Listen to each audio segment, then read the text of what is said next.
welcome to Outside Xbox. You're watching Show of the Week. I'm Mike. And I'm Andy. Welcome.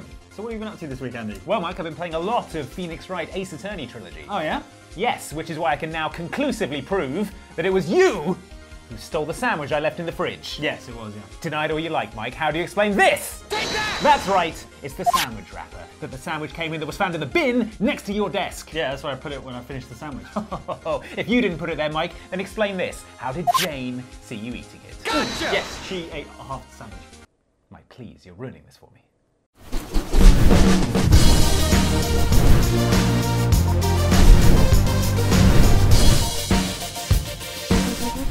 Is that what Phoenix Wright's like then? Yeah, I mean, mostly. Sometimes you go and look for clues at a circus or something. I see. Have you never played a Phoenix Wright game? I haven't, actually. Well, this is a really good chance then, because honestly, they're great.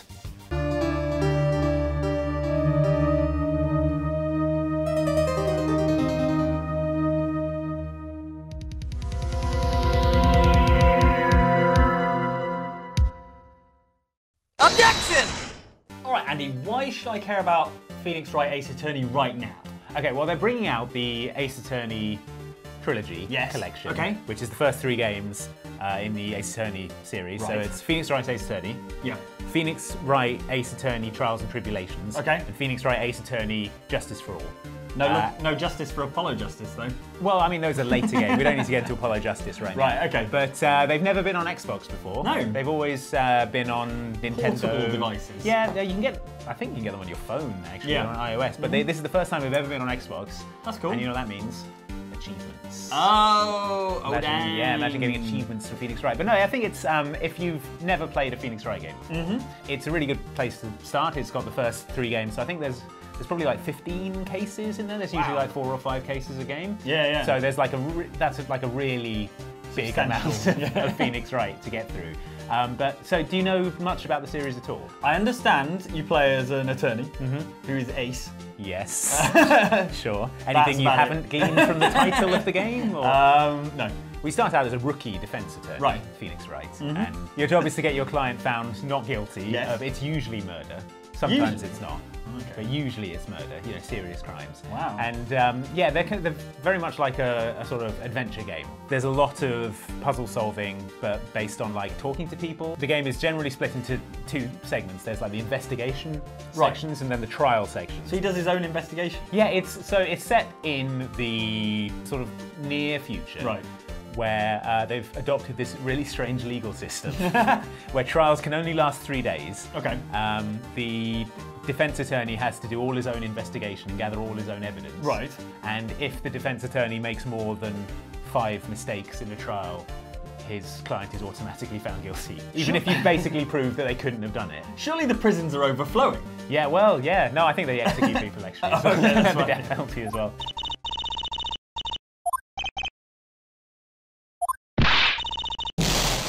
You do the investigation, so you'll go and like poke around a circus or something, and you'll be like, oh, here's a tissue with some clown makeup on it.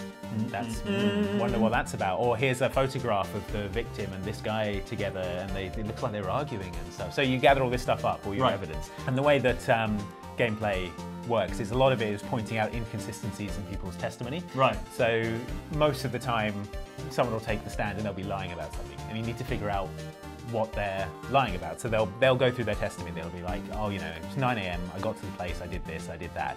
And you go, well, I've got this bit of evidence that shows that you're actually over here at this time. So wearing clown makeup. Yeah, exactly. So you present that, and it contradicts what they said, yeah. And then the story moves along.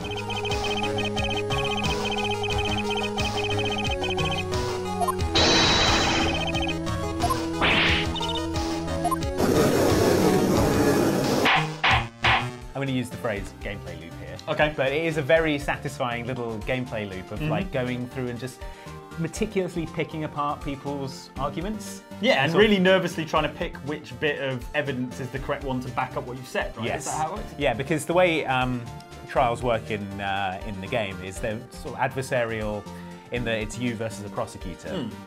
And the prosecutors in the games are amazing. They're all like sort of larger than life. It's very like anime inspired, the series. So all of the prosecutors, there's like, in the first game you're up against Miles Edgeworth, who's this like foppish dandy. Yep. And then there's... He looks amazing. Yeah, there's Franziska von Karma, who's a, I think she's German and she has a whip and she whips you when you get things wrong. Okay. And then in the third one there's this guy called Godot who has like a Robocop visor. and he's amazing and it glows and he's always drinking coffee and when he gets really mad he just throws coffee in your face. Wow, okay. Yeah, it's great. Like you say, the rules of what's admissible in the courtroom have definitely changed. But it's presented like such a sort of beat-em-up aesthetic to it. So you've got your health bar and stuff that goes down when you get stuff wrong.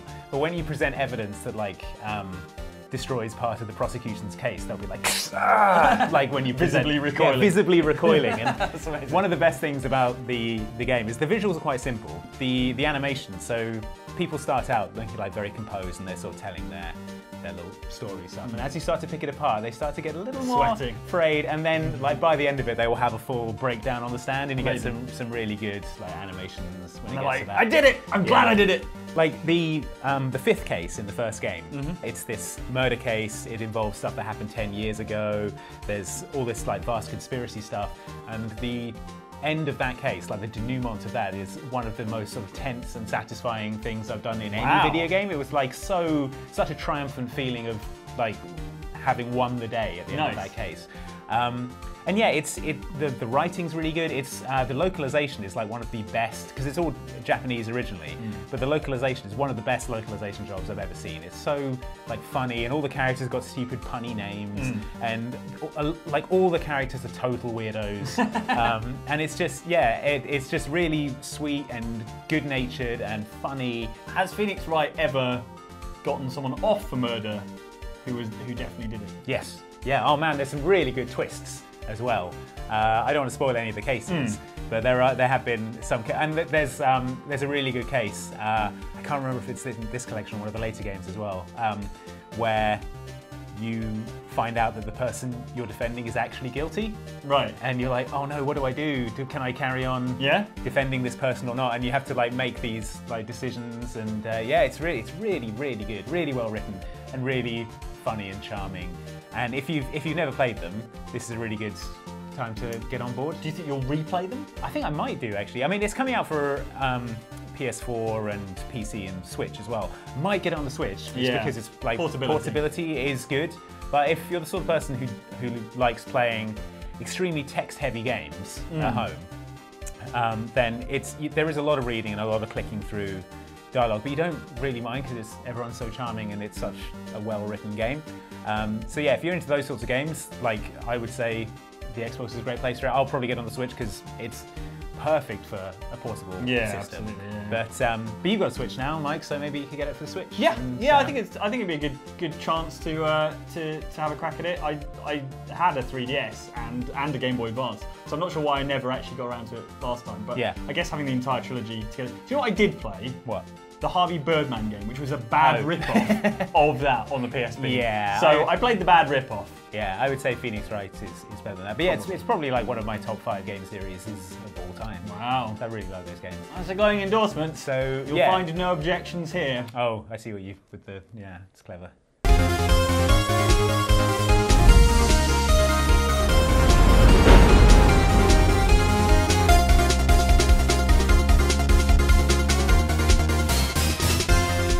And then, it turns out that the suspect was left-handed. Oh man! I know. Wait, which case was that? About half of them. Right. It's still good. I see. It's a good twist. All right, well, before we head into the comments section, I would just like to talk about games conventions, live Dungeons and Dragons, Oxventure, and our plans. Yes, have you heard the good news? Right, you might have if you John, I'm asking you a question. Last week's. You have. He's nodding. Good. If you call last week's show of the week, you will already know. And if you don't already know, let me tell you. We have got a bunch of live shows and appearances coming up at games conventions. So count them. 4 live Oxventure Dungeons and Dragons shows at 3 different games conventions. First of all, in Birmingham, it's the Birmingham MCM Comic Con, right? Movies, comics, madness. That's not what that stands for. That's not what that stands for. But on the 23rd of March, you will be able to catch us on the Saturday. Yep. Which that is. And we'll be doing a live Dungeons and Dragons show with Dungeon Master Johnny Chiodini. You don't need an extra ticket. Just come along, first come, first served. Grab yourself a seat. We'll have the actual time of the show soon. Yeah. If we have it before the show goes out, we will put it in the description of this video. And then, let me tell you, we're going to America, to Boston, Massachusetts. Oh, say, can you see a D&D Oxventure show? It'll be very offensive. I can't believe at you PAX Boston. Go. Yeah. I mean, he is accurate though. We will be at PAX East for our first ever US-based PAX show. It's gonna be great. So if you're at PAX East, you come along and watch that. Again, details in the description below if you want to come and see that. So that'll be good. And then back in the UK, we're going to be at EGX Rezzed in April, which is at Tobacco Dock in East London. We're doing 2 shows there. Those are ticketed, but you don't have to go to both. You can just go to one, or you can go to both. Shows on the 5th and 6th of April. Back-to-back nights of D&D. But you don't have to watch them back-to-back. You don't. They will make sense individually. Yeah. And also all of this will, I hope, eventually be coming to the internet. So yes. Yeah. You know, you won't be there. But we'd love to see you there. You won't be able to hear those dice rolls. Birmingham, that's in England. Boston, that's in America. Or London, then we'd love to see you at any or all of them. Yep. Yeah. Sounds good. All right, let's read some comments. Comments time. Guys, can you be serious, please? Can you be dead, please? Look at them all walking around with half their skulls off. All right, some comments, Jane, on the Resident Evil 2 DLC video. I love comments. Do you remember when we played the Resident Evil 2 DLC, the Ghost Survivors? I do. Do you remember it was hard and stressful? Scary. Yeah. But crucially, free. There are comments. It was free. Oh, and also crucially, there are comments. So Shannon Olivus says, I like the concept behind this DLC. Let the minor characters be heroes. Aww. I like the concept behind this DLC as well. I don't particularly love the execution because I feel like it should have been a bit more story-based. It feels like they're really intriguing premises. So like Catherine, the mayor's daughter, who is dead in the main game, just on a table, just dead. And in this one, she stabs irons, and then she's like escaping, and you're like, oh, this is cool. What's her deal? It's a very cool premise. It's like 3 alternate universes, or 1 alternate universe with 3 stories in it, where these 3 minor characters, like they say, got to be heroes, got to attempt to escape from Raccoon City. Yeah. Robert Kendo's had to deal with his daughter turning into a zombie, and then that's full of like dramatic pathos. But they're sort of survival time attack modes. Yeah. And what you wanted was a little bit more story. Yeah, they're just really hard gauntlet modes, which really sort of takes the sort of thoughtfulness out of it. It's like, it's like, oh no, how will we survive? And it's like, I tell you how you survive. You'll just run through the city, blowing the heads off everything. With, oh my goodness, Catherine didn't die after all. Oh wait, no, she did. She did because pale head. Yeah. She got a flamethrower and then got pale-headed. But they don't have any voice lines. They haven't cast a voice actress for Catherine. They haven't got any further lines out of Robert Kendo. Yeah. It's they're just nice character models silently progressing through a gauntlet mode. It's exactly like the Force Survivor or Tofu, just with a different character model and some slightly different zombies. And it's cool that it's free and I think nice. Yeah. Free is nice. Also, we didn't get to the end of any of them because they're so dang hard. We haven't gone back to it since that Let's Play. Maybe we should. Yeah. But maybe there are amazing cutscenes, like 15-minute cutscenes if you just get to the end of it. 4-hour additional Catherine story. Is like, and now let me explain my story. Yeah. Well, secretly I was working as a researcher at Umbrella. Yeah, I was an Umbrella operative all along, and then her eyes go like little umbrellas. Like in that Resident Evil movie. Yeah, that didn't make sense, did it? I can still love it and it not make sense. Well, anyway, I love anything Resident Evil, and I'm glad that there's more Resident Evil, but I feel like it could have been a little Where's the story? Cooler. I want more story and more Leon. Yeah. What if Leon swoops in at the end, saves you? Oh my god, on a dirt bike. Yes. On a quad bike. No, like on a jet ski, like at the end of Resident Evil 4. On a Swagway. Come on, climb aboard. Oh, one of those police segways. Oh yeah, the battle segway with the big tyres. Yeah. Anyway, these are all good ideas, Capcom. Purple smoke. He's got all kinds of like stage effects. Yeah, you know what? The poison zombies. Poison's. Oh, right. We're going to have to deal with poison. Purple is the colour of poison. Colour of poison. You're right. So speaking of the extra zombies that they've got in it. Speaking of those. Yeah, you remember the poison zombies? I do, the purple ones. Do you remember saying that purple is the colour of poison? Purple is the colour of poison. Peter Hay says, purple is the colour of poison. Looks at Luke and Ellen. Of course. Oh yeah, of course, that makes sense. Pure poison. Are you saying that Luke and Ellen are poison? They're poison. Why did you say that? In the words of the song, the girl is poison, and also the boy, Luke and Ellen, both poison. I never really considered that when we were choosing the colour for the second channel that people might think. Purple is actually the colour of grape, rather than the colour of poison. Yeah, we just like grapes. Sometimes grapes are poison. Yeah. Well, you know, like green is apple, right? Yeah. And purple is grape. Oh, that's nice. Yeah, it's apple and grape rather than poison and not poison. Yeah, apple and blackcurrant. So you know, they could we were thinking, what are the best flavour combinations? That's true. That's what I was thinking of. So we didn't really consider the poison element of it, but we would like to go on record and say that neither Luke nor Ellen are poisonous. Fine. Or venomous. No, that's true. Commenter Floyd the bag. Whoa! What? Says, someone tell Jane that you can set it. Floyd. Someone tell Jane that you can set it to classic soundtrack mode and it has the inventory bloops from the original.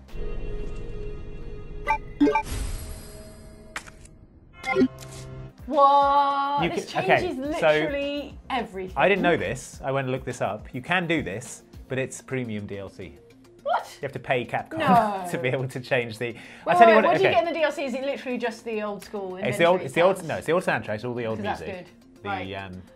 You know, the nice. music. That's genuinely premium. That is premium. That's premium. Also, DLC. the bloop bloop sounds. The bloop bloop bloop bloop sounds. And you can just come around my house and make those sounds while I play Resident Evil. That'll be fine. That's fine. Bloop. I'll just make those sounds while you play, and then that's fine. Yeah. It's a good use of your time. Yeah. Why not? The other sound it has that it doesn't have in the current one is the box opening. Such evocative, nostalgic, creepy sounds. Beautiful. How much is this DLC? I don't know, but I feel like any amount. Any amount I would pay it. Not enough. Cheaper, any amount. Yeah, I didn't realise you could do that. It's kind of cool. That's extremely cool. Thank you, Floyd. Yeah. And your filthy, filthy username. Yeah, kind of a shame that they're charging people for it, because... Also, that's such a nice little Easter egg of nostalgia. Yeah. That's the ideal thing to just kind of tuck away, but make free. Yeah, if you finish the game 5 times, give them that. Yeah. Sounds good. If you're going to charge for anything... No, I can't finish that thought. What? Nude Leon. Mod. Well, and you finished the thought. So. There we go. These days, however, video games know that people want their games to be ready as soon as possible, which is why they try and hide the fact that they're loading from you with various cunning and ingenious methods. All right, next video. Yeah. That we're going to talk about. We're only going to talk about 2 videos this week because we went on for like half an hour last time. Yeah, it was a lot of chat. So we're going to do 2 videos this week. Rein it in a bit. Yeah. The next one is the one that we did about loading screens. Do you remember that one? Yeah. That was... I wasn't in it. I was away the week you filmed it. Yes. But really, really good. Strong. Good performance. Strong one. So yeah, it was about ways that games try to disguise when it was loading. Little tricks that designers use. Another one suggested by Kent Anthony Katag is, he says, the best one for me is Silent Hill 1 and its fog mechanic. As someone who works in the programming industry, we're constantly being challenged to innovate despite hardware limitations. The fog hid the unfinished, unloaded areas that are far from your character, which started out as a bug, I think. But thinking out the box, the developers seemed to make use of this issue to add the overall atmosphere of dread and of the unknown. So yeah, I think that's probably one of the most famous examples, the fog in Silent Hill, as something which serves both a technical function and also a thematic one. That's as well. Ideal, really, isn't it? But yeah, can you imagine Silent Hill without that fog? I think there are mods actually where people have just taken out the fog and it's... You can see into infinity with your perfect eyesight. And like, I can see a monster 3 miles away. That's not scary at all. Just doing that in a parking lot a while away. And you're like, seems less scary from over here. But it's a lovely blending of technical measure and thematic appropriateness. But yeah, if we did another version of that video, Silent Hill fog would definitely be in it, I think. Yeah. Abdega says, good thing Namco's patent expired. Do you remember that? We did a video about loading screens that tried to keep you entertained. Oh, yes. And it turns out that Namco patented the concept of playing mini-games while you waited for a game to load. Yeah, that's a few years old, I think, that video. I think it expired in 2015, maybe? 2016? So that's why there's been an explosion of such things, I imagine. That's an excellent point. I can't believe that's a fact I knew and then forgot, and now I'm learning again. Yeah. But yeah, it was quite a broad pattern, really, to say we own the... It's kind of a land grab. They're like, the idea of putting a mini game in a loading screen. So you can play like Galaxian when Tekken is loading or something. Something like that. Yeah. And they're like, right, we own that concept now. Yeah. But yeah, there was kind of a weird grey area where it's like if you're in Bayonetta, you can practice your combos and things like that, or in Assassin's Creed, you can run around in circles, but that doesn't count as playing a game. It's not a mini game. Where you can sort of train, exercise. Yeah. So yeah, the patent has expired, so now people can just stick mini games in there, which is kind of cool. Yeah. Okay, finally, I've got a stylistic point to consider from Angela Skipper, who says, "Hey guys, your background is bright AF. You should change it to grey. I've turned off many of your videos because of it. I like to watch late at night." Well, it is what it is. It's a style, as producer John has said in the past. We consulted producer John. Yeah, I think I kind of like it, but I take the point that it's very bright if you're watching in the dark. Maybe we could try some slightly more muted backgrounds and see if it makes a difference.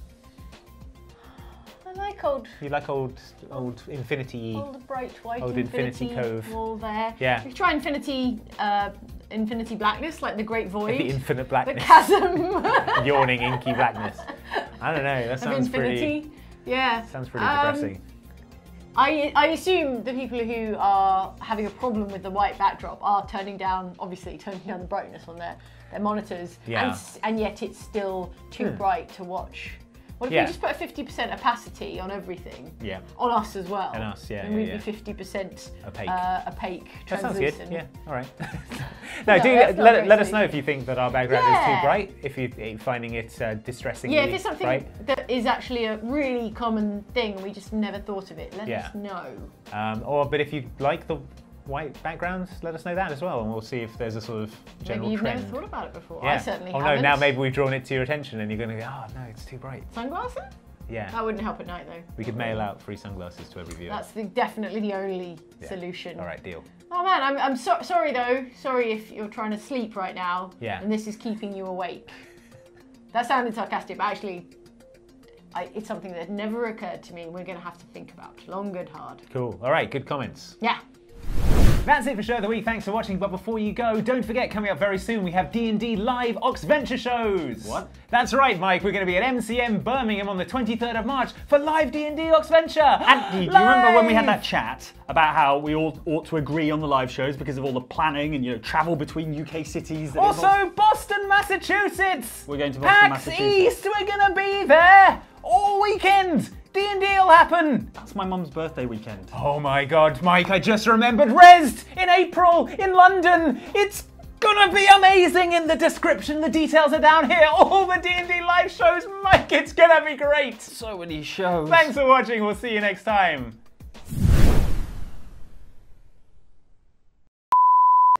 Alright, lunch? I would, but thought ahead. I've got a second sandwich in the fridge, so I'm just gonna have that. Do you?